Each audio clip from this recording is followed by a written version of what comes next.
ആദ്യം നിങ്ങൾ അവിടുത്തെ രാജ്യവും നീതിയും അന്വേഷിക്കുവിൻ, ബാക്കിയെല്ലാം നിങ്ങൾക്ക് ലഭിക്കും. വിശുദ്ധ മത്തായിയുടെ സുവിശേഷം അധ്യായം 6 33 തിരുവചനം. ഗുഡ്നസ് ടിവിയുടെ ഗിഫ്റ്റ് ഓഫ് ഗോഡ് എന്ന ഈ പ്രോഗ്രാമിലേക്ക് എല്ലാ പ്രേക്ഷകർക്കും ഏറ്റവും ഹൃദ്യമായ സ്വാഗതം. ഇന്നത്തെ നമ്മുടെ ഈ എപ്പിസോഡിൽ അതിഥികളായി എത്തുന്നത് തൃശൂർ അതിരൂപതയിലെ അമ്മാടം ഇടവകയിലെ സാബുവും ആൻസിയും 4 മക്കളുമാണ്.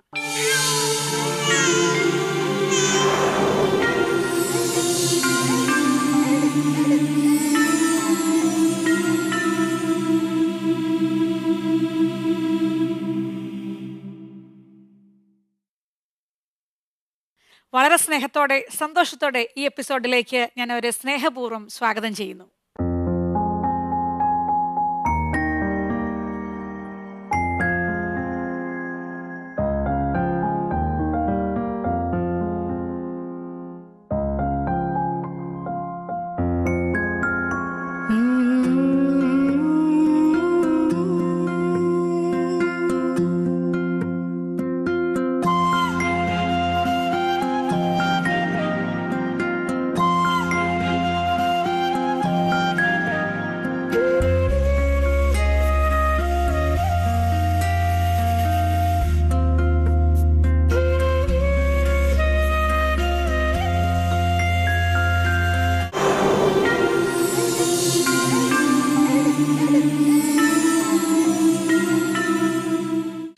ഈശോമിശിഹായ്ക്ക് സ്തുതിയായിരിക്കട്ടെ.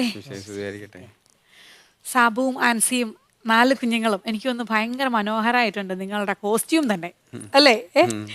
അമ്മയും മക്കളും പെൺകുട്ടികളും എല്ലാം ഒരുപോലെ ഇരിക്കുന്നു. അതുപോലെ അപ്പായും ഒരു മോനും ഉള്ളതും ഒരുപോലെയാണ്. ഇതിങ്ങനെ ഷൂട്ടിന് വേണ്ടി പ്രത്യേകമായിട്ട് പറഞ്ഞ് തയ്പ്പിച്ചതോ എല്ലാം ആണോ? അല്ല, ഒരുമിച്ച് തയ്ച്ചു. ഇങ്ങനെയാണോ എപ്പോഴും എല്ലാ തവണയും? അപ്പോൾ ആ കൂടുതൽ വിശേഷങ്ങളൊക്കെ എന്തായാലും കേൾക്കുന്നതിന് മുമ്പ് നിങ്ങളെ ഒന്ന് പരിചയപ്പെട്ടിട്ട് തുടങ്ങാം പ്രേക്ഷകർക്കായിട്ട്.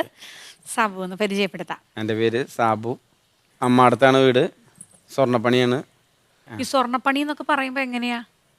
സ്വർണ്ണപ്പണി എന്ന് പറഞ്ഞു കഴിഞ്ഞാൽ വീട്ടിൽ പണിക്കാരുണ്ട്, പണിക്കാരിരുത്തി പണിയിക്കുന്നു സ്വർണ്ണപ്പണി. വലിയൊരു മുതലാളിയുടെ മുമ്പിലാണല്ലോ ഞാനപ്പോൾ ഇരിക്കുന്ന, ഒരു സ്വർണ്ണ മുതലാളിയുടെ. അങ്ങനെ ഇല്ല, എളിമ കൊണ്ടായിരിക്കും എനിക്ക് തോന്നുന്നത്. അങ്ങനെയൊക്കെയാണ്, ഒരു ഓൺട്രപ്രണർ ആണല്ലേ, ഒരു സ്വയം സംരംഭകൻ എന്നൊക്കെ പറയാം അല്ലേ? സ്വന്തമായിട്ട് ബിസിനസ് ചെയ്യുന്ന ഒരാളാണ്. ആ, അത്ര വലിയ കാര്യമല്ല, മീൻസ് ചെറിയ രീതിയിൽ. എന്നാലും കുറച്ച് ജോലിക്കാരൊക്കെ കൂടുതലില്ലേ? ഒരു 10-12 പേര്. 10-12 പേർക്ക് ശമ്പളം കൊടുക്കുന്ന ഒരു വ്യക്തി എന്ന് പറയുമ്പോൾ ഉണ്ടല്ലോ, വളരെ വലിയൊരു കാര്യമാണ് കേട്ടോ. അപ്പോൾ ഇനി ഞാൻ ബാക്കി ആൻസിയോട് ചോദിക്കട്ടെ. എൻ്റെ പേര് ആൻസി. വീട്ടിലെ കാര്യങ്ങളൊക്കെ നോക്കണം, മക്കളുടെ കാര്യങ്ങൾ. ഇപ്പം വർക്ക് ചെയ്യണില്ല. ആദ്യം ടീച്ചറായിട്ട് കുറച്ച് നാൾ പോയിരുന്നു. ടീച്ചറായിരുന്നു? എവിടെ? അമ്മാടം സ്കൂളിൽ പോയി. ഏതായിരുന്നു വിഷയം? TTC ആണ്, നമ്മുടെ LP സെക്ഷൻ.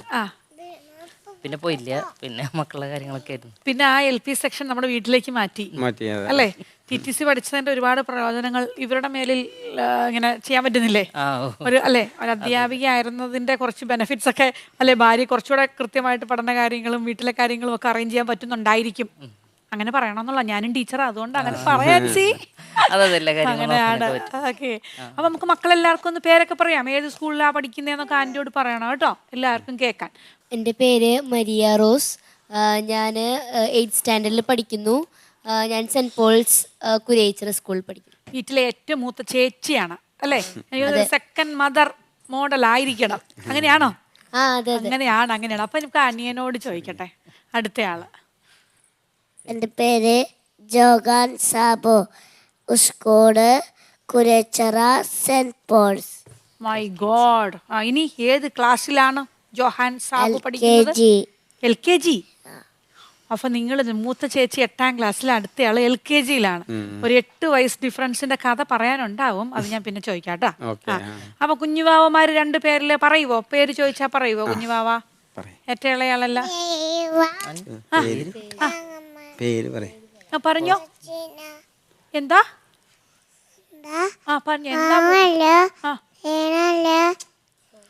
കൊറേ കാര്യങ്ങളൊക്കെ പറയുന്നുണ്ട്. എന്തായാലും പേര് ഫൗസ്റ്റീന അല്ലേ? ആന്റിയോട് നേരത്തെ പറഞ്ഞായിരുന്നു ഫൗസ്റ്റീന. നല്ല പേരാണല്ലോ അത്. ഫൗസ്റ്റീന, മിടുക്കി. അപ്പൊ ഇനി കുറച്ച് കഴിയുമ്പോ പാട്ടൊക്കെ പാടി കേൾപ്പിക്കണം കേട്ടോ.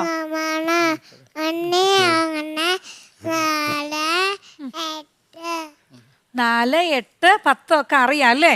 കൊള്ളാം, മിടുക്കി. അപ്പൊ കുഞ്ഞുവാവയുടെ പേരും കൂടെ ചോദിക്കട്ടെ ഞാൻ. ഉറങ്ങി. കൊച്ചു ത്രേസ്യ കൊച്ചു ത്രേസി എത്ര മാസമായി? 5 മാസം ഉറങ്ങി ഉറങ്ങി. അല്ലേ? എന്തായാലും കൊച്ചു ത്രേസ്യയും കൂട്ടി, എനിക്ക് തോന്നുന്നു 5 മാസമുള്ള കൊച്ചു ത്രേസ്യയും കൂട്ടി നിങ്ങൾ രാവിലെ തന്നെ ഇവിടെ എത്തി. ശരിക്കും നമുക്കറിയാം ഈ ഒരു ഷോ വലിയ കുടുംബത്തിൻ്റെ സന്തോഷം പറയുമ്പോഴും നിങ്ങൾ എടുക്കുന്ന ആ ഒരു സ്ട്രഗിളും, ഇപ്പോൾ കുഞ്ഞുമാവ ഉറങ്ങുന്നുണ്ടായിരുന്നു, കരയുന്നുണ്ടായിരുന്നു, എങ്കിലും സന്തോഷത്തോടെ ആൻസിയുടെ മുഖത്ത് ചിരിയല്ലാതെ ഒന്നും ഞാൻ കണ്ടില്ല കേട്ടോ. അപ്പോൾ പ്രത്യേകമായിട്ട് അഭിനന്ദനം അതിന് തന്നെ ആദ്യമായിട്ട്. അപ്പോൾ ഒത്തിരി സ്നേഹത്തോടെ ഒരിക്കൽ കൂടി ഞാൻ ഈ എപ്പിസോഡിലേക്ക് നിങ്ങളെ സ്വാഗതം ചെയ്യുകയാണ്. Thank you. എനിക്ക് അങ്ങോട്ടൊന്നും ചോദിക്കാനില്ലെന്നുള്ളതാണ്, ഇങ്ങോട്ട് പറയുന്നത് കേൾക്കാൻ വേണ്ടിയിട്ടാണ് ഇരിക്കുന്നത്. ഈ പറഞ്ഞ പോലെ എന്തായാലും വലിയ കുടുംബങ്ങളെ സ്നേഹിക്കുന്നുണ്ടെന്നുള്ളത് ഉറപ്പാണ്. ഒരു വലിയ ഗ്യാപ്പിന് ശേഷമാണ് ഈ മക്കളൊക്കെ പലരും വന്നിട്ടുള്ളത്. അതിൻ്റെ പിന്നിൽ എന്തെങ്കിലും പ്രത്യേകതയുണ്ടോ? സാബുവിനോട് തന്നെ ചോദിക്കാം അല്ലേ? വിവാഹം കഴിഞ്ഞതിന് ശേഷം 3 വർഷം കഴിഞ്ഞിട്ടാണ് മക്കളുണ്ടായത്. പിന്നെ ഒരാൾ മോളായതിന് ശേഷം വീണ്ടും 8 വർഷം കഴിഞ്ഞിട്ടാണ് ജോഹാൻ്റെ പ്രഗ്നൻസി ഉണ്ടായത്. അപ്പോൾ ആദ്യത്തെ 3 വർഷം ഭയങ്കര ഒരു വിഷമമായിരുന്നു, മക്കളില്ലാത്തതിൻ്റെ ഒരു ബുദ്ധിമുട്ട്. അപ്പോൾ നന്നായിട്ട് പ്രാർത്ഥിക്കാറുണ്ടായിരുന്നു. അതുപോലെ മക്കളില്ലാത്തവർക്ക് വേണ്ടിയിട്ട് നമ്മൾ മധ്യസ്ഥ പ്രാർത്ഥനയൊക്കെ ഓരോ ദിവസങ്ങളിൽ ചൊല്ലി പ്രാർത്ഥിക്കാറുണ്ടായിരുന്നു. അതിൻ്റെ ഫലമായിട്ടാണ് 3 വർഷത്തിന് ശേഷം മക്കളുണ്ടായത്. അപ്പോൾ നമ്മൾ പഠിക്കാൻ പോകണ്ടായിരുന്നു വിവാഹത്തിൻ്റെ ആ സമയത്ത്. അപ്പോൾ കുറച്ച് നമ്മൾ ബ്രേക്ക് ചെയ്യാം എന്നുള്ള കുറച്ച് നാൾ കഴിഞ്ഞിട്ട് മതി, അങ്ങനെ ഒരു ചിന്തയുണ്ടായിരുന്നു. അപ്പോൾ നമുക്ക് മനസ്സിലാക്കാൻ സാധിച്ചത്, നമ്മൾ ചോദിക്കുമ്പോൾ മക്കളെ തരാനും നമ്മൾ വേണ്ടാന്ന് പറയുമ്പോൾ മക്കളെ തരാതിരിക്കാനും അങ്ങനെ ഒരു ഇതല്ല, കൺസേൺ അല്ലല്ലോ ദൈവത്തിൻ്റെ മുൻപിൽ. അപ്പോൾ അതിൽ നിന്നും മനസ്സിലായി ദൈവത്തിൻ്റെ വലിയൊരു സമ്മാനമാണ് മക്കൾ എന്നുള്ളത് കാര്യം. പക്ഷെ ഞങ്ങൾക്ക് മുൻപ് അത്ര കൂടുതൽ മക്കൾ വേണമെന്നുള്ള ആഗ്രഹം അങ്ങനെയൊന്നും ഉണ്ടായിരുന്നില്ല. പക്ഷേ ഈ ബ്ലോക്ക്, അതായത് മക്കൾ പിന്നെ തുടർന്നുണ്ടാവാനായിട്ടുള്ള ബുദ്ധിമുട്ട് ആദ്യത്തെ മോൾക്ക് ഒരു 3 വർഷം കഴിഞ്ഞിട്ടുണ്ടായത്. അപ്പോൾ അതിൻ്റെയൊക്കെ ഒരു വേദന നമുക്ക് മനസ്സിലാക്കിയപ്പോൾ പിന്നെ അവരെ നിറഞ്ഞ മനസ്സോടുകൂടി മക്കളെ സ്വീകരിക്കാനുള്ള ഒരു പാഠം തമ്പുരാൻ നിങ്ങളെ പഠിപ്പിച്ചു അല്ലേ? ശരിക്കും എനിക്ക് ഏറ്റവും ഇഷ്ടപ്പെട്ടത് അത്, നമ്മൾ ആഗ്രഹിക്കുമ്പോൾ മക്കൾ ഉണ്ടാവാനും ആഗ്രഹിക്കാത്തപ്പം മക്കളില്ലാതിരിക്കാനും എല്ലാ മനുഷ്യരും അങ്ങനെയൊക്കെയാണ് വിചാരിക്കുന്നത്. അവരുടെയൊക്കെ മിടുക്കാണ് അല്ല, അങ്ങനെയൊക്കെ ആണെന്നാണ്. പക്ഷെ അങ്ങനെയല്ല. ശരിക്കും ദൈവം ആഗ്രഹിക്കുന്ന സമയത്താണ് ഓരോ കുഞ്ഞും ലോകത്ത് വരിക എന്നുള്ളത് ശരിക്കും സാബുവിൻ്റെ വാക്കുകളിലുണ്ടായിരുന്നു. ആൻസിക്ക് എന്നെ കൂട്ടിച്ചേർക്കാനുള്ളത്. അപ്പോൾ അതിനുശേഷം പിന്നെ ഞങ്ങൾ ഒരു മൂത്ത മകൾക്ക് ശേഷം പിന്നത്തെ ഒരു കുഞ്ഞുണ്ടാവാനായിട്ട് പ്രാർത്ഥന തുടങ്ങി, കാര്യങ്ങളൊക്കെ ചെയ്തു. സാധാരണ പോലെ നമ്മളെല്ലാം ചെയ്തു. പക്ഷെ അപ്പോഴൊന്നും ഉണ്ടായില്ല. അപ്പോഴാണ് നമുക്ക് ആ ഒരു വേദന. അപ്പോൾ ആ സമയത്ത് ശരിക്കും പറഞ്ഞാൽ ഞങ്ങൾ ഇനി കൂടുതൽ കുഞ്ഞുങ്ങളുണ്ടാവുമെന്ന് നമുക്ക് ഒരിക്കലും ചിന്തിക്കേണ്ട കാര്യമില്ല. നമുക്ക് ഒരു 2ാമത്തെ കുഞ്ഞു പോലും ഉണ്ടായിട്ടില്ല. അപ്പോഴൊന്നും ഞങ്ങൾക്ക് അധികം മക്കൾ വേണം അങ്ങനെ ഒരു ചിന്ത ആ സമയത്ത് ഉണ്ടായിരുന്നില്ല. നമ്മൾ 2ാമത്തെ കുഞ്ഞിന് വേണ്ടി പ്രാർത്ഥിച്ചൊരുങ്ങി 8 വർഷം പ്രാർത്ഥിച്ചൊരുങ്ങേണ്ടി വന്നു. അതിനുശേഷമാണ് 2ാമത്തെ കുഞ്ഞുണ്ടായത്. അപ്പം പിന്നത്തെ ഒരു കുഞ്ഞ്, 3ാമത്തെ ഒരു കുഞ്ഞ് പോലും ഞങ്ങൾ പെട്ടെന്ന് തന്നെ നമ്മൾ പ്രതീക്ഷിക്കുന്നത്, കാരണം ഞങ്ങൾക്ക് മക്കളുണ്ടാവാൻ താമസമാണല്ലോ. അതെ. അപ്പോൾ ഞങ്ങൾ പൂർണ്ണമായി ഞങ്ങൾ എല്ലാം വിട്ടുകൊടുത്തു ദൈവത്തിന്. അപ്പോൾ സിസേറിയനും കൂടി ആയിരുന്നു.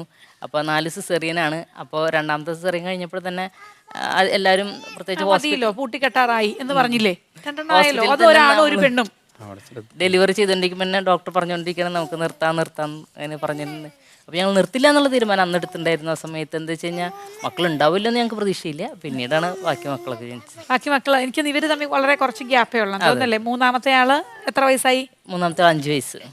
5 വയസ്സുണ്ട്. 5 വയസ്സിന്.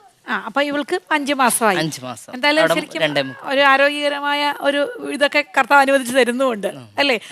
എന്തായാലും ഒത്തിരി സന്തോഷം. നിങ്ങളുടെ ഒരു മനോഹരമായ പ്രൊഫൈൽ വീഡിയോ ഗുഡ്നസ് TV തയ്യാറാക്കിയിട്ടുണ്ട്. നമുക്കതൊന്ന് കാണാം. മോണിറ്ററിലേക്ക് ശ്രദ്ധിക്കാം.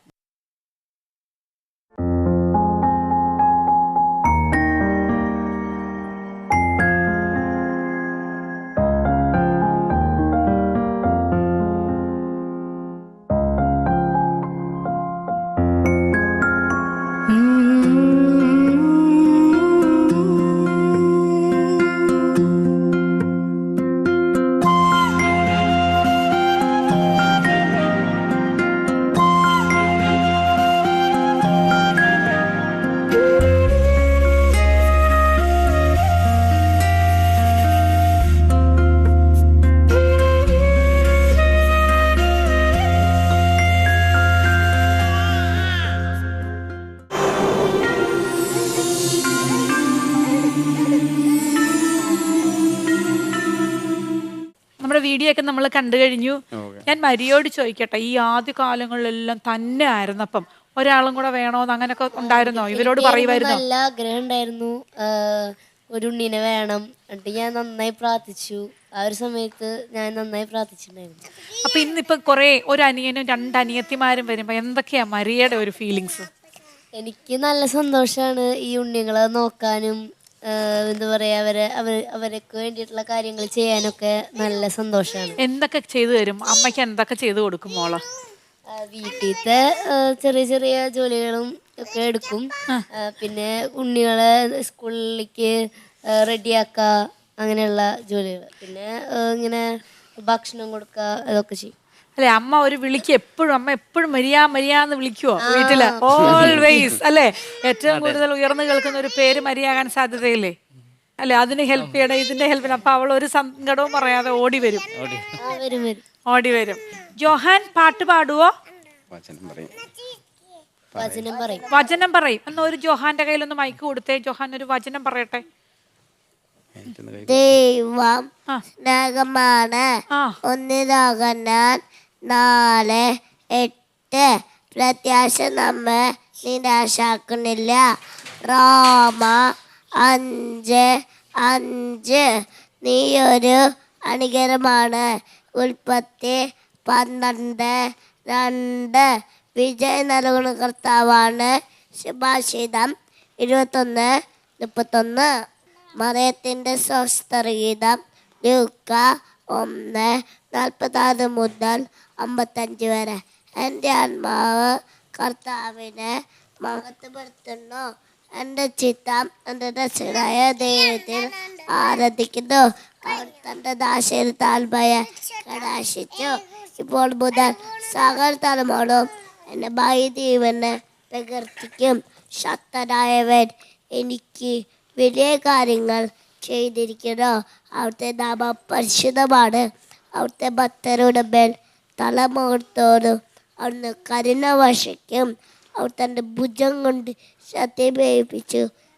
വിചാരത്തിൽ അകവയ്ക്കുവരെ ചിതറിക്കും. ശക്തന്മാരെ സിംഹാസനത്ത് മറിച്ചിടും. എളിയവരെ ഉയർത്തും. വിശക്കുന്നവരെ വിക്ഷിപ്ത വിവരം കൊണ്ട് സംതരാക്കും. സമ്പന്നരെ വെറും കൈയോടെ പറഞ്ഞേക്കും. തൻ്റെ കാരുണ്യം അനുസരിച്ചുകൊണ്ട് അവിടുത്തെ ദാസനായ ഇസ്രായേലിനെ സഹായിച്ചു. നമ്മുടെ പിതാക്കന്മാരായ അബ്രാഹത്തോടും അവരുടെ സന്നദ്ധിയോടും എന്നേക്കുമായി ചെയ്ത വാഗ്ദാനം അനുസരിച്ച് തന്നെ. ആന്റി ഒന്ന് കെട്ടിപ്പിടിച്ചോട്ടെ. ഇങ്ങു വാ, ഓടി വാ. എങ്ങനെ കെട്ടിപ്പിടിച്ചൊരു ഉമ്മ തരാതിരിക്കും ഇയാൾക്ക്? എനിക്ക് വയ്യ, മിടുക്കൻ കേട്ടോ. സത്യം പറയല്ലോ, ഇനി ഈ എപ്പിസോഡിൽ വേറൊന്നും ചോദിക്കാനില്ല. പോരെ, ഇത്ര ഭംഗിയായിട്ട് ഒരു LKG-കാരനെ ഇത്ര സ്റ്റൈലായിട്ട് ഇത്രയൊക്കെ പഠിപ്പിച്ചെടുക്കാൻ നിങ്ങൾക്ക് സാധിച്ചിട്ടുണ്ടെങ്കിൽ അത് മതി. അതാണ് ഈ ശരിക്കും പറഞ്ഞാൽ ഈ എപ്പിസോഡിൽ കൊടുക്കാൻ പറ്റിയ ഏറ്റവും വലിയൊരു സാക്ഷി എന്ന് പറയുന്നത്. എങ്ങനെ ഇവനെ ഇത്രയൊക്കെ പഠിപ്പിച്ചത്? തൃശ്ശൂർ നമ്മുടെ ജെറുസലേം ധ്യാന കേന്ദ്രത്തിൽ ഓൺലൈനിൽ ബൈബിൾ ക്ലാസ് ഉണ്ടായിരുന്നു. അവിടെ ബൈബിൾ ഗ്രാമം എന്നൊരു ഉണ്ട്, എനിക്കറിയാം. പല കുട്ടികളും ഈ എപ്പിസോഡിൽ വരുമ്പോൾ പറയാറുണ്ട്. അപ്പോൾ അതിൽ ഓൺലൈനിൽ പഠിച്ചിരുന്നു. അപ്പോൾ ഓൺലൈനിൽ കഴിഞ്ഞ് പിന്നെ അടുത്ത വർഷം ഞങ്ങളുടെ അമ്മഅടുത്ത് വീടിൻ്റെ അടുത്ത് തന്നെ CMC സിസ്റ്റേഴ്സിൻ്റെ ഒരു കോൺഗ്രിഗേഷനിൽ ഒരു കോൺവെൻറ്റിൽ ഉണ്ണീശ്വഗ്രാമം എന്ന് പറഞ്ഞ വചനം പഠിക്കുന്ന കുട്ടികളെ പഠിപ്പിക്കുന്നുണ്ട് അവിടുത്തെ സിസ്റ്റേഴ്സ്. അപ്പോൾ അതിലും ഒരു വർഷം പോയിട്ടുണ്ടായിരുന്നു. അവിടെ നിന്നാണ് ഈ മറിയത്തിൻ്റെ സ്തോത്രഗീതം വചനങ്ങളൊക്കെ കൂടുതൽ പഠിക്കാൻ പറ്റിയത്. പിന്നെ ബൈബിളിലത്തെ ബുക്കുകൾ എല്ലാതും ഒരു വിധം ഉൽപ്പത്തി പുറപ്പാട് എല്ലാതും. അതങ്ങനല്ല ഞാൻ പറയാം, നമുക്കറിയാം ഈ ഒരു പ്രായം അറിയാം, ഈ ആളെ മനസ്സിലായി. ഈ കുഞ്ഞു തലയ്ക്കകത്ത് ഇത്രയും കാര്യങ്ങളൊക്കെ എത്തുക എന്ന് പറയുന്നത് പരിശുദ്ധാത്മാവിൻ്റെ വലിയൊരു കൃപയാണ് കേട്ടോ. ശരിക്കും നിങ്ങളുടെ മാതാപിതാക്കളുടെ ഒരു പേരൻറ്റിങ് അതിൽ തീർച്ചയായിട്ടും ഉണ്ട്. നിങ്ങളെ അഭിനന്ദിക്കാതിരിക്കാൻ പറ്റില്ല. എനിക്ക് ഭയങ്കര സർപ്രൈസ് ആയിപ്പോയി കേട്ടോ. ജോഹാൻ മിടുക്കൻ കേട്ടോ. എല്ലാവരും കണ്ടു കേട്ടോ, ഒത്തിരി പേരിന്ന് കണ്ടിട്ടുണ്ട്. Okay,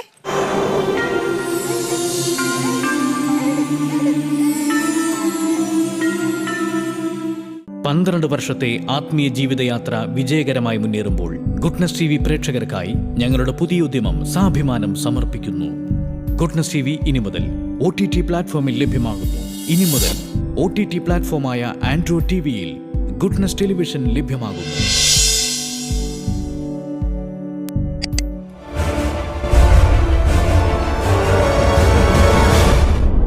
goodness, stay with God.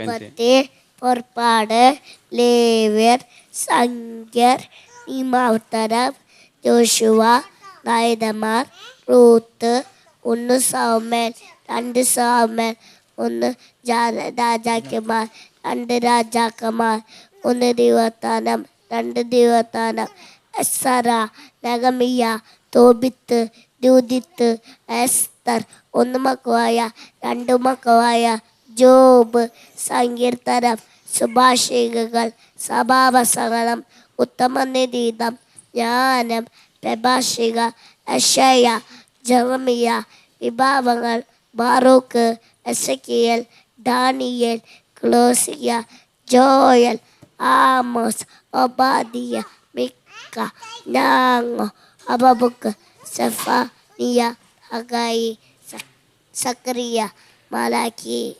My God, ഇത് എത്ര എണ്ണത്തിന്റെ പേര് പറഞ്ഞു ഇപ്പം? പഴയ നിയമമുള്ള പഴയ നിയമത്തിലെ എത്ര പുസ്തകങ്ങളുടെ പേര് പറഞ്ഞു?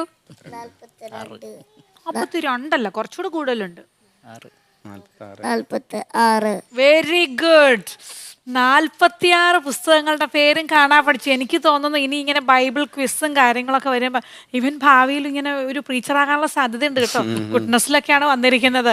എനിക്കറിയാം ബാക്കിയുള്ളവരും ഇങ്ങനെയൊക്കെ തന്നെ ആയിരിക്കും. ഇങ്ങനെ എല്ലാ കാര്യങ്ങളിലും നിങ്ങൾ ഒത്തിരി ഫോക്കസ് ചെയ്ത് മക്കളെ വളർത്തുന്നുള്ളെന്നുള്ളത് എന്തായാലും ഉറപ്പായി.